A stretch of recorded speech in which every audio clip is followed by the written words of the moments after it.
таалахаа тайлбарлахын өмнө ингээд энэ төвийнхаа одоо ерөнхий танилцуулгыг бол бас тэр нөгөө манай төвийн оройн курс дэлсгүй байх уу ч гэдэг юм уу те ингээд бодож байгаа хүмүүст шийдвэр гаргалтанд нь ер нь одоо энэ төв ямар очиртай юм гэдгийг таниулахын үүднээс бол ярий. За тэгэхээр манай Жавзан нам нутаг төв бол 2024 оны 12 дугаар сарын 21-нд анх одоо үүссэн.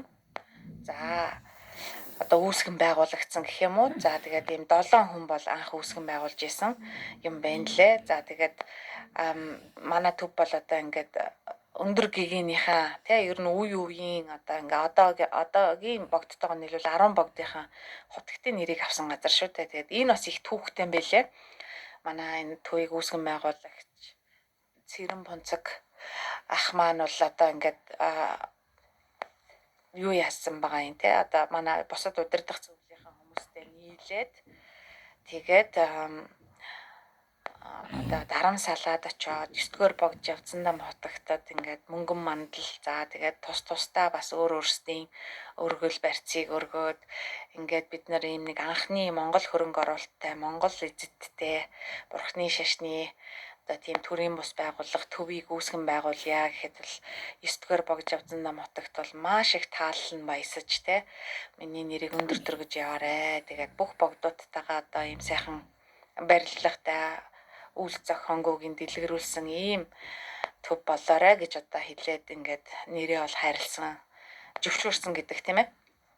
За ингээд манай төв бол 2004 онд байгуулагдсанаас хойш 9-р богд Жавзандам хотогтыг Монгол улсын иргэн болоход гомдогчдын хийдтэй хамтран одоо хамтдаа зүтгэж 10,000 хүний гарын үсэг цуглуулж те за тэгээд одоо гандаа идтэй хамтдаа альбан бичиг өгөх за тэгэл урагшаа өмнөдийн нийтгэх болон одоо богд дарамсалаад очиж 9-р богд Жавзандам хотогтод бараалгах санал бодол солилцох за тэгэл урд нийтгэхт байдаг сүм хийдүүдийн үйл ажиллагаа зохион байгуулалт системийг судлах гээл те маш олон ийм ажлуудыг гандан тэгшлийн хийдтэй хамтарч хийж исэн юм байлээ. За тэгээд бас манай энэ удирдах зөвлөлийн Цэрэн Бунцаг Дорж Утгаанбат гээл одоо удирдах зөвлөлийн гишүүд маань анхлан одоо энэ Жадарын бүжиг багшид бас 2005-6 оноос тийм ээ айлтгал өргөж за тэгээ гандангийн мэдгаа татсанд гандан тэгшлийн хийдтэй хамтраад олон нийтэд зориулсан энэ ван авшгуудыг одоо зохион байгуулж номын сүмчээнүүдийг зохион байгуулах ажлыг одоо түүчилж байсан. Тэгээ одоо энэ нь уламжлал болсон байх шүү дээ. Жил болгон одоо Жадарын бүжиг багш маань морилоод 5-7 хоногийн номын сүмчээ альддаг ийм гоё уламжлалыг бас анхлан санаачилж түүчээлж өдөр болгоных нь өвлгийн эзэн болж урлын эзэн болж явж исэн гих тэргүүтэй.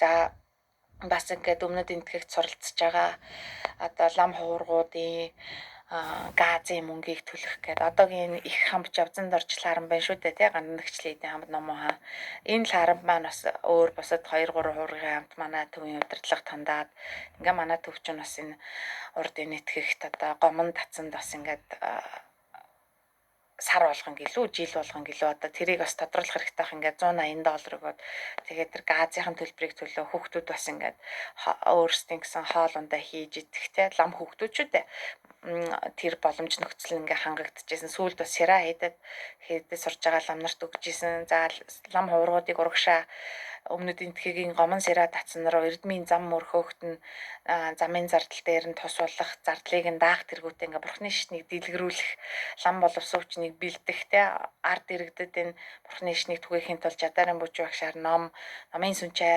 одоо айлдуулах зэрэг ийм сайхан ажлуудыг бол хийж исэн байна. За 9-р богд Жавзандам хотогтыг 7 шавтай нь ингээд Монголд ураад Монгол улсын иргэн болоод за Монголын бурхны шашны тэргүүн болоход бас тал хувийн зардлыг нь дааж исэн гэх мэт ийм сайхан ажлуудыг зөндөө хийж исэн байна л да. Тэгээ 2011 оноос бол манай гавж нэмсэн богш баг өөрөө манай удирдах зөвлөл санал тавьсан гэдэг л дээ. Тэгээ энэ олон нийт сүсгтэн олонд бурхны шашныг тайлбарлан таниулах ийм тогтмол одоо сургалт ном хэрэгтэй байна. Би багшаар нь ажиллая гэдэг. Ингээ 2011 оны 9 сараас бол одоогийн энэ Алтчин бөмбөргийн замын урд байдаг байрандаа бол ийм олон нийтэд зориулсан сонсон явуулгыг хэрэгжүүлэх ураатай анхан шатны Буддын шишний анхан дунд шатны юм сургалтуудыг явуулсан. Тэр маш үр дүнтэй байсан. Тэнд олон хүн тэр сургалтанд хамрагдаж буддын шишний талаарх мэдлэг оюунаа нэмсэн, ёс суртахуунтай байхыг хичээдэг болсон. За түүнээс гадна ер нь бол тэгээд одоо манай одоо 2015 оноос манай төв дээр бас Сара хийдийн гівшил арам төвд намдаг төвдөн чойсон гээд 2 лам багш нэмэгдээд ингээ гүнзгий шатны сургалттай болсон тийм ээ. За ингээд бид нар 2 сар тутам монгол хүний хайрлын ураатай сайн үйлсээ аян хийдэг болсон. Хөдөө орон нутгийн араас аль болох аян хийж хөдөөний ард иргэдтэй бурхны шнийг түгээн дэлгэрүүлэх тэр хичээлтэй флаш одоо тэгээ амьдрал ахуйд нь хэрэгтэй өвсдөж ялчуд юм уу хүүхдийн уран зохиол одоо тэгэл үлгэрийн далаа зэрэг юм буддын сургаалт үлгэрийн ном гэх мэтийг ингээл тарааж эхэлж байгаа юм л та тий. Яагаад гэвэл сүсгтэн олонтой болсон учраас тэднийхээ өглөг хандив дээр түшгэлж аваад ингээ нийгэм рүү сайн сайхан ус бүтээхийг бол тогтмолжуулахыг ингээд хичээж ирсэн.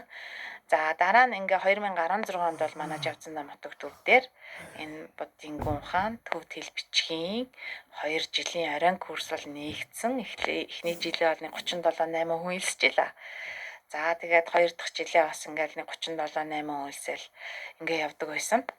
Ер нь тэгээд нөгөө заалных нь багтаамж, номын өргөний багтаамж ч тийм л байсан л та. Тэгээд 2020 онд бол манайх ковид гарсантай холбоотойгоор танхим онлайн хосолсон анги нээсэн. Энэ нь бол энэ Монгол Улаанбаатар хотод явж байгаа орой ангиудаас бол анхных байснараа онцлогтой. За тэр үед бол ингээд 120 хүн хэлсэжсэн гадаад дотоодоос нийлээд. За ингээд 2016 онд бол энэ 2 жилийн анги нэгдсэн.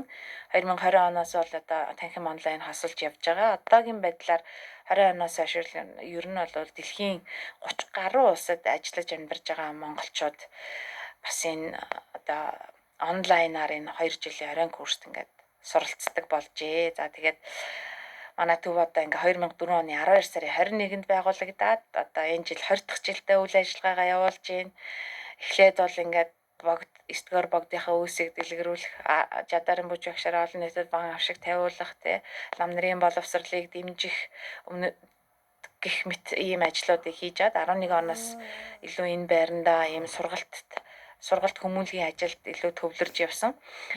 Мөн бас одоо Монгол мэдсэн гэдэг одоо өмнөдийн нэтгийн гомон датсанд бол байгуулагдсан. За тэр Монгол мэдсэн байгууллагад барилга байшингийн барихад бол манай удирдах зөвлөөс бас энэ $100,000 ийм өргөл өргөжсэн гэдэг юм байлаа. Энэ бол бас лам нарын боловсролыг дэмжсэн маш том одоо үйл ажиллагаа байсан гэдэг. За тэгээд лам хувиргууд бас ингээд домын дамжаа урд нэтгэгт гомон датсанд ч юм уу Сара датсанд хийхэд бол бас өглөгийн эзэн маш чухал байт юм байна. За тэр домын дамжаа барихад бас манай төвийнхэн одоо манай төвийн удирдах зөвлөлийнхэн бол тэнд бас ингээд өглөгийн эзэн бас